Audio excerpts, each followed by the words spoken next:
Somewhere between Iran and Oman, there's a strip of ocean barely 2 miles wide at its narrowest point.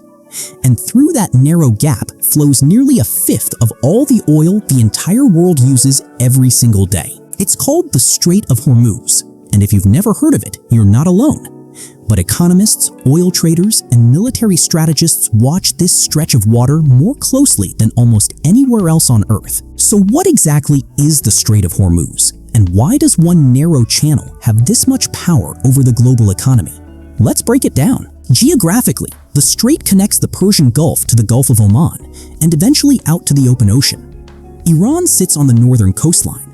Oman and the UAE sit to the south. At its narrowest, the shipping lanes squeeze down to about 2 miles wide in each direction. One lane for incoming tankers, one for outgoing, separated by a 2-mile buffer zone. Every single day, dozens of massive oil tankers pass through this channel, carrying crude oil from Saudi Arabia, Iraq, the UAE, Kuwait, and Iran itself, headed to refineries around the world. Roughly 20% of global oil consumption and a huge share of the world's liquefied natural gas moves through this one waterway. There is no shortcut, no alternate route that can absorb that volume. A few pipelines exist that bypass the strait, running through Saudi Arabia and the UAE. But even combined, they can't carry anywhere close to the full volume that moves by tanker. That's what makes this stretch of water so strategically important and so vulnerable.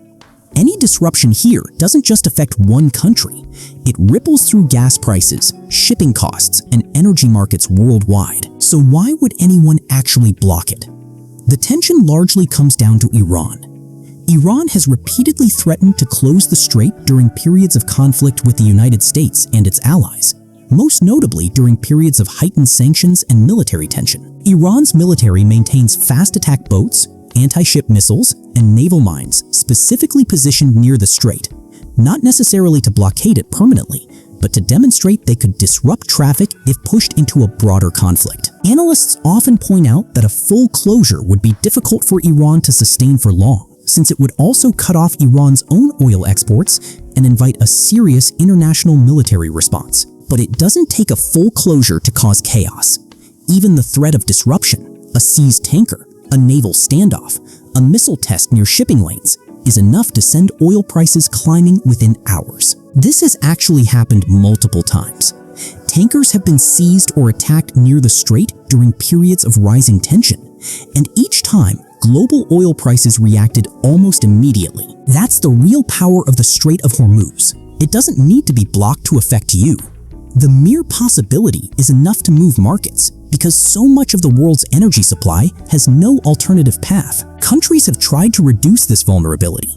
The US maintains a strategic petroleum reserve.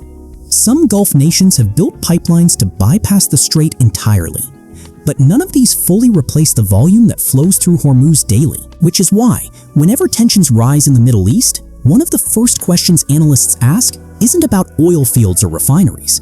It's about this one narrow stretch of water and whether tankers can still pass through safely. So next time your gas price jumps overnight for seemingly no reason, there's a decent chance the answer isn't at your local pump.